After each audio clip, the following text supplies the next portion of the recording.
Okay, so here we are.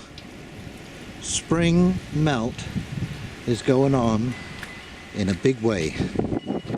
It is 14 degrees today, centigrade, and well, it's pretty mild. And of course, as you can imagine, there is a bit of a breeze blowing, pretty gusty, because of course we've got lots of snow melting, and it was pretty foggy this morning out there driving around. Anyways, the reason that it is interesting, oh, and this is Hound Dog Steve, by the way, coming to you from Bobcaygeon in Canada, Ontario, Canada, is that it's the 23rd of February. That's right, the 23rd of February. So February is traditionally our coldest month in Canada. And one of the reasons it is so cold is because all of the passive solar energy has gone from the ground. And I can feel under my feet there is no frost in the ground. It is completely soft.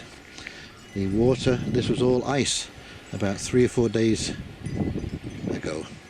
We've had a run of warm weather for about I guess five days now, and we've got about another 7 to go. We had a warm spell in January, which was about 10 days long, and so this has been an extraordinary run of weather. As I say, February is traditionally our coldest month, and here we are. You could almost sunbathe today. Now, of course, I don't know how this is going to translate into March, April and May, but last year we had an extremely dry year, and there was many problems with wells running dry, crops not growing, the soybeans and the corn just had a terrible time. And so this goes along with what I've been saying. Now look at that. Look at that. It's still alive. Isn't that incredible? And of course it's because we've had so much snow. You know, look at the cabbage over there, it's still green. I didn't end up picking them. We got hit with snow fairly early, and yeah, that's where they've been.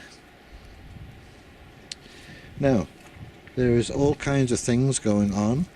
I'm sure that you're all watching the Oroville Dam situation, and I see there was also some flooding in San Diego from the rains that have been hitting California, and so the dam at Oroville has a broken spillway and lots of rain coming down. So we are going to be watching that situation, but this is just a reminder that this, whether it's global warming or global cooling, it really doesn't matter. Well, I guess it does matter in that way, but the fact that we have a global cooling or global warming means really weather chaos. And that is exactly what we're going to be seeing going into the future. You will not know what season you are in. You could be seeing plus 25 degrees in January for a week, and then first week of August minus 10 for a week. It is going to be so bizarre that if you don't have some way of producing food, you will not make it. Vegetables either will be too expensive to afford, or they just plain won't be available. Okay, so this is what happened. I mean, you've got to think depression. You know, this is definitely going to be a survival situation. After gardening all of my life, and I mean literally all of my life, my earliest memories are of being with my grandfather on the allotment, helping him with his garden. I think I did more eating than actually helping, and I'm sure that he shook his head many a time at my antics, but you know, it gave me a lifelong love of gardening.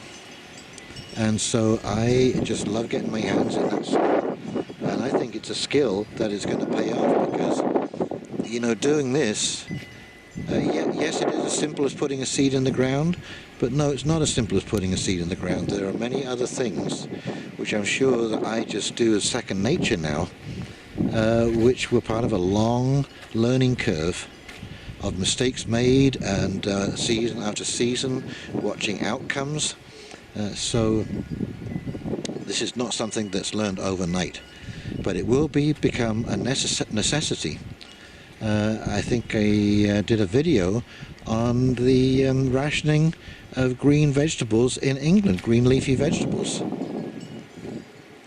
I mean, that's a first. The entire crop from Spain, Greece and Turkey failed because of first flooding and then freezing.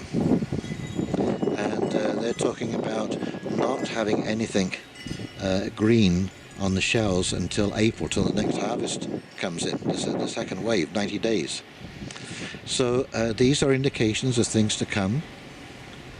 So we need to prepare ourselves. I mean, this is one of the things that I really get upset with our government at every level at, because they're not encouraging people, they're not telling people the truth about what is likely to come down the track and the kind of issues that we're going to be facing down the track. And these things, you know, they only need to happen once in many cases. You know, you only need one ice storm, and you are going to thank the good Lord that you had the provisions and the sense to set aside some survival equipment and some survival food and water. Because I can assure you, it will not be much fun with a family all looking at you going, what are we going to do, Dad? How are we going to get out of this? When are we going to eat, Dad? And so yeah, we're going to need to learn how to do this. You're going to see situations as we did in Europe over in North America here, where because we've had a severe frost in August, early August, that particular crop is gone. So we need to think about this, we need to seriously think about this, and I am thinking that we need to stop listening to the government and talk to each other about what we're seeing on the ground. Because what we're seeing here is not the same as what they're seeing in New York, what they're seeing in Calgary. What we're seeing here in Kawartha Lakes applies to us as far as weather is concerned. And that's the conversation that we need to have, and if that takes place on YouTube, so be it. But we really do need to have a conversation and a way of conveying the fact that global warming or global cooling equates to weather chaos, unpredictable weather. So to that end, and I'll be making a few videos about this, I will be taking these two beds here and these two beds here, and I will be putting plastic hoops over them and turning them into greenhouses, because I want to at least have these 4 beds turned over to extending the season or protecting from inclement weather. So I can have a lot of my soft stuff in here, my tomatoes, lettuces, and that kind of stuff that doesn't like sudden frost at the wrong time of year. Or lots of water, where I can regulate the water input in both dryness and wetness. Because as you recall, these beds are hugelkultur beds. So beneath that wood, beneath that first board, those bottom 2 boards, that is absolutely filled up with hardwood. And so we're into about my 5th year now of gardening like this. And last year was a complete success in the drought. My root crops did extremely well, even though the weather was very, very dry, and we did have rain, but it was infrequent. Anyway, so I just thought I would pop outside here and do this little winter video. And as boring as it is, because we didn't even see too much, except my messy old sheds here, which are going to get done this year, hopefully. But anyway, we go through this every year, a bit of a melt, and we'll see what happens in March. Okay, so this is Hound Dog Steve signing off on February the 23rd in Swingen, downtown Bobcaygeon.